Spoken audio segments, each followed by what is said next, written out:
Hello guys, स्वागत है आपका एक और बार फिर माइंडेड पे। और बच्चों, आज हम देखने वाले हैं क्लास 11th फिजिक्स का चैप्टर 1 का पार्ट 3। और इसमें हम देखने वाले हैं फंडामेंटल फोर्सेस इन नेचर के बारे में, है ना बच्चों। तो इसमें ओवरऑल हम बिल्कुल डीपली में पढ़ेंगे कि जो फंडामेंटल फोर्सेस हैं नेचर में वो कितने हैं और वो कौन कौन से हैं ना बच्चों। और उससे पहले कि मैं आपको पढ़ाऊँ, उससे पहले एक बात आपको मैं बता देता हूँ जो कि एनसीईआरटी ने स्पेशली यहाँ पे लिखी है। क्या लिखी है बच्चों कि ये जो सेक्शन बच्चों आप पढ़ने वाले हो 1.4 और 1.5, उसमें जो content several ideas that you may not grasp fully in your first reading. तो बच्चों, जब मैं इसे पढ़ाऊंगा तो आप इसको पहली बार में ही नहीं पढ़ पाओगे, या फिर आप खुद भी पढ़ोगे तो आप एक ही बार में नहीं समझ पाओगे, है ना बच्चों। कुछ कुछ चीज़ें रहेंगी ऐसी। और however we advise you to read them carefully to develop a feel for some basic aspect of physics.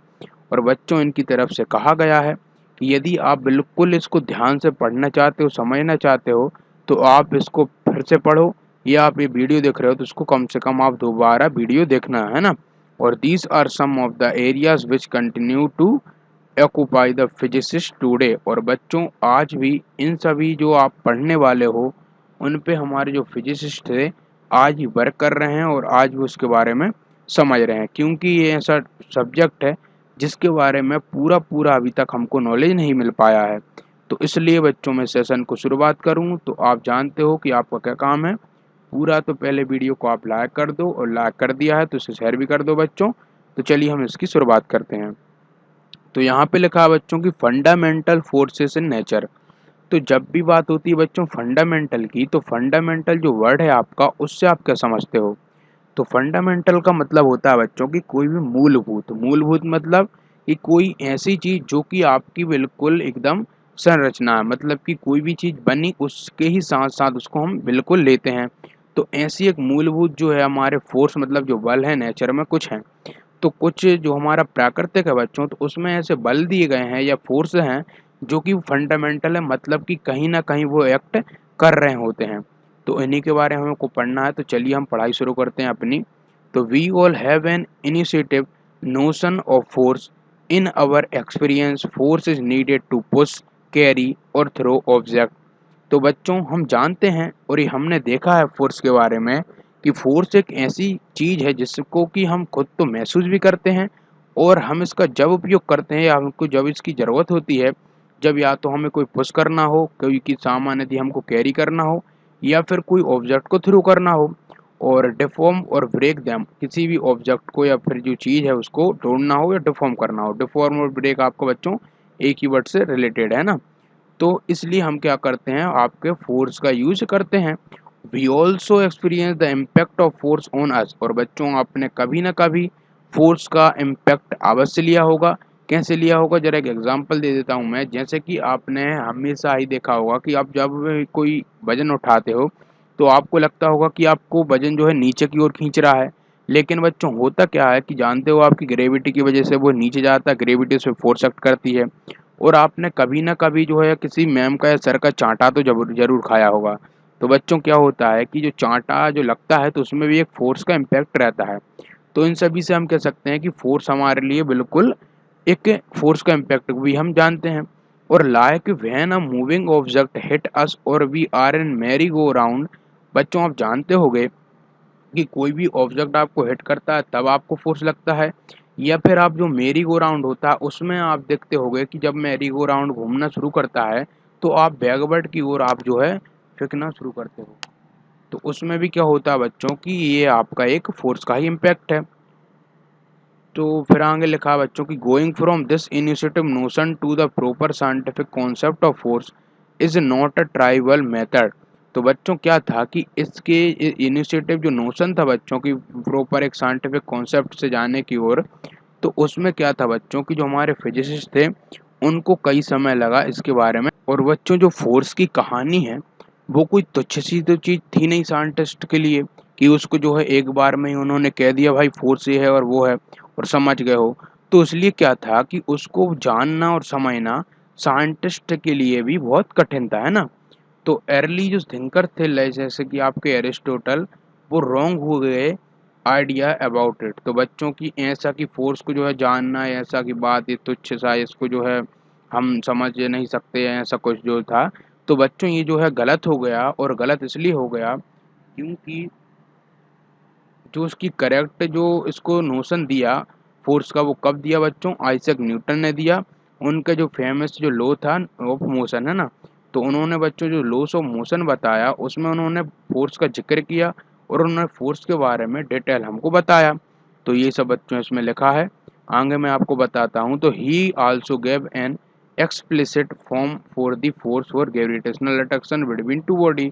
और उन्होंने बच्चों एक और जो बात बताई कि फोर्स के बारे में, ग्रेविटेशनल अट्रैक्शन कोई भी दो बॉडी के बीच में होता है। और we shall learn this matter in substitute chapter. बच्चों आप ग्रेविटेशन जो आपका चैप्टर ही है, उसके बारे में आप पढ़ने वाले हो आगे के चैप्टर में। तो बच्चों आपको ये थ्योरी थोड़ी बोर लग सकती है, लेकिन बच्चों यदि आपने इनको अच्छे से पढ़ लिया, तो मेरा आपसे वादा है कि आपका जो बेसिक यदि अब स्ट्रांग हो गया, तो आप जब 12th में जाओगे और आगे की जब आप फिजिक्स पढ़ोगे, तो आपको बिल्कुल ईजी लगेगी। तो बच्चों कैसे भी करना, कुछ भी करना, लेकिन इन सभी टॉपिक को ज़रूर पढ़ लेना जो मैं आपको पढ़ा रहा हूँ। मैं आपको वही इंपॉर्टेंट टॉपिक लेता हूँ जो आपके लिए मोस्ट इम्पोर्टेंट है। मैं फालतू को आपको कोई भी ऐसा जो नहीं है व्यूज़ के लिए या फालतू का जो है वॉच टाइम के लिए लूँ। मैं सिर्फ वो टॉपिक लेता हूँ जो आपके लिए रियली में इम्पोर्टेंट है। आप जानते होंगे जो वीडियो की क्वांटिटी है वो भी हमारी जो है चैनल पे कम आती है, क्योंकि हम वो है टॉपिक छाँट के लाते हैं जो आपके लिए एक्चुअली में वो इम्पोर्टेंट है। तो आपको मैं वो बता रहा था, क्या था बच्चों, कि इन दी मैक्रोस्कोपिक वर्ड। और मैक्रोस्कोपिक वर्ड का मतलब क्या होता है बच्चों, कि कोई भी ऐसा जो संसार जिसमें कि हम बड़ी-बड़ी चीज़ों पे स्टडी करें। जैसे कि आपका एक सोलर सिस्टम हुआ, या फिर आपका जो पृथ्वी अर्थ है, तो इन सब के बारे में जो स्टडी करते हैं उसको हम मैक्रोस्कोपिक वर्ड में लेते हैं। और तो मैक्रोस्कोपिक वर्ड के जो है क्या लिखा है कि बिसाइड द ग्रेविटेशनल फोर्स, है ना? तो मैक्रोस्कोपिक वर्ड में बच्चों ग्रेविटेशनल फोर्स के अलावा जो we encounter several kind of force. तो बच्चों हम ग्रेविटेशनल फोर्स के अलावा कई जो है फोर्स से भी इनकाउंटर होते हैं, मतलब कि रूबरू होते हैं। जैसे कि आपका मस्कुलर फोर्स हुआ, कॉन्टैक्ट फोर्स हुआ बिटवीन टू बॉडी, फ्रिक्शनल जो कि आपको जानते हो which is also contact force है parallel to the surface in contact, है ना? और रिफ्लेक्शन वगैरह को आप डिटेल में स्टडी करोगे आगे के जो सब्सिक्वेंट चैप्टर है उनमें। और the force exerted by compressed or elongated spring and the taut spring and rope से, जो कि आपका बच्चों टेंशन है ना। तो टेंशन भी एक तरह का फोर्स होता है जो कि आपका कब लगता है, या तो आप कंप्रेस कर रहे हो किसी भी चीज़ को या फिर एनलोगेट कर रहे हो। और the force of buoyancy and the viscous force when solid are in fluid. तो बच्चों आप जानते हो कोई भी जो फोर्स आपका जो लगता है किसमें, फ्लूइड में, तो या तो वॉयंसी लग रहा होता है या विस्कस लग रहा होता है। विस्कस मतलब कि जो फ्रिक्शन फोर्स लगता है, वॉयंसी जो कि अपवर्ड फोर्स लगता है ना। तो यहाँ पे जो बच्चों को जो है टेक्नोलॉजी वगैरह दी गई हैं और उनके साइंटिफिक प्रिंसिपल्स दिए गए हैं वो किस पे वर्क करती है, तो इसको आप कर लीजिएगा, क्योंकि इतना इम्पोर्टेंट नहीं है ये, लेकिन कहीं ना कहीं इससे जो है एक दो क्वेश्चन आपके बन जाते हैं ना ऑब्जेक्टिव टाइप। तो इतना बच्चों मैंने आपको बता दिया था। जो force due to pressure of fluid और the force due to surface tension of liquid, है ना। तो there are also force involving charge and magnetic bodies. आप जानते हो बच्चों को जो फोर्स है आपका, उसमें चार्ज और मैग्नेटिक बॉडी भी इन्वॉल्व होती है कहीं ना कहीं। और इन द माइक्रोस्कोपिक डोमेन, यदि हम बिल्कुल आपकी सूक्ष्म चीज़ों की बात करें, जैसे कि न्यूक्लियर ये हुआ या फिर आपका प्रोटॉन इलेक्ट्रॉन हुआ, उनके बारे में यदि हम बात करें, तो हम देखते हैं क्या कि जो electric and magnetic forces, nuclear forces involving proton and neutrons, interatomic and intermolecular force etc। और we shall get familiar with the some of this forces later part of this course. और बच्चों आप इनके बारे में detail explanation पाओगे जब आप इसके अगले चैप्टरों को पढ़ोगे, है ना। तो एक great insight of the 20th century physics is that these different forces occurring in the different contexts actually arise from a only small number of fundamental force in nature। तो बच्चों क्या है कि ये जो महान एक जो इंसाइट था जो 20th सेंचुरी में आया फिजिक्स में, और वो क्या था, वो डिफरेंट ही फोर्स के बारे में जो है हमको बताया उन्होंने। और उन्होंने कुछ फंडामेंटल फोर्स भी इन्होंने बताए। जैसे कि आपको मैं फॉर एग्जांपल की बोलूँ कि इलास्टिक स्प्रिंग फोर्स अराइज होता है किसके कारण बच्चों, to the net attraction repulsion between the neighbouring atom of the spring. और व्हेन द स्प्रिंग इज इंगलोकेट कंप्रेस, है ना, जब भी आप बच्चों कोई भी स्प्रिंग है वो इंगलोंगेट हो या कंप्रेस्ड हो, तो उसमें क्या होता है, एक जो फोर्स रहता है वो स्प्रिंग में रहता है, वो कि आप जानते हो टेंशन होता है ना। और this net attraction repulsion can be trace to the unbalance sum of the electric forces जो है between the charge constituents of the atom. और बच्चों यदि एक्चुअली में हम बात करें तो एक स्प्रिंग में ये सब हो रहा है नेट अट्रैक्शन रिपल्सन, उसके अंदर जो उसमें इंटर मोलिकुलर जो फोर्स ऑफ अट्रैक्शन है उसके कारण हो रहा है, चार्जेस के रिपल्सन के कारण हो रहा है। तो कुछ ना कुछ तरीके से बच्चों उसमें ये आपका मैग्नेटिक वगैरह या चार्ज का प्रिंसिपल जुड़ा हुआ है। तो इन द प्रिंसिपल यानी एक सिद्धांत के रूप में बच्चों हम देखें, और दिस मीन्स इसका मतलब ये है कि the laws for derived force such as spring force friction are not independent of the law fundamental force in nature. तो बच्चों जो आपके स्प्रिंग फोर्स हुआ या फ्रिक्शन फोर्स हुआ वो कोई इंडिपेंडेंट नहीं है ना, मतलब ये है कि वो कोई निश्चित एकदम स्वतंत्र नहीं है, वो कहीं ना कहीं जो है डिपेंड करते हैं किस पे, आपके जो है किसी न किसी जो है फोर्स पे डिपेंड। तो ये जो है आपका फ्रिक्शन फोर्स हुआ वो क्या है कि इंडिपेंडेंट नहीं है, वो किसी न किसी जो है डिपेंड करता है, जैसे कि चार्ज वगैरह पे, है ना। तो ये सभी बातें इसमें लिखी है बच्चों। और at the present stage of our understanding we know four fundamental force in nature which are describe as ना फ्री फेयर।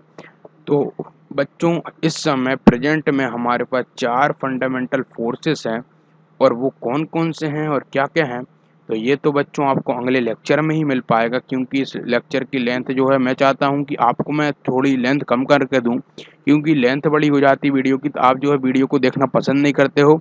इसलिए इस लेक्चर में बच्चों हम इतना ही रखेंगे, और आगे जो लेक्चर लेंगे उसमें एक एक फोर्स को बिल्कुल डीपली आपको बताएंगे, जैसे कि आपका ग्रेविटेशनल फोर्स है या इलेक्ट्रोस्टैटिक फोर्स है या न्यूक्लियर फोर्स है, इन सभी के बारे में डिटेल एक्सप्लेनेशन होगी अगले लेक्चर में। तो इस लेक्चर में बच्चों इतना ही था, और यदि आपने इसको पूरा देख लिया तो बच्चों इसको लाइक करके जाना, और कमेंट में हमें ज़रूर बताना कि आपको इस वीडियो में कौन सा पार्ट समझ नहीं आया या कौन सा आया। और यदि बच्चों आपको ये हेल्पफुल लगती है तो अपने दोस्तों को और अपने जो है सहपाठी उनको ज़रूर इसको शेयर करा करो। और बच्चों इस चैनल पे आप नए हो तो इसको सब्सक्राइब जरूर कर लेना, और यदि सब्सक्राइब कर लिया तो बच्चों जो बगल में बेल आइकन है उसको भी दबा देना। तो फिर मिलते हैं बच्चों किसी नए लेक्चर में। तो इस लेक्चर में इतना ही था। All the very best.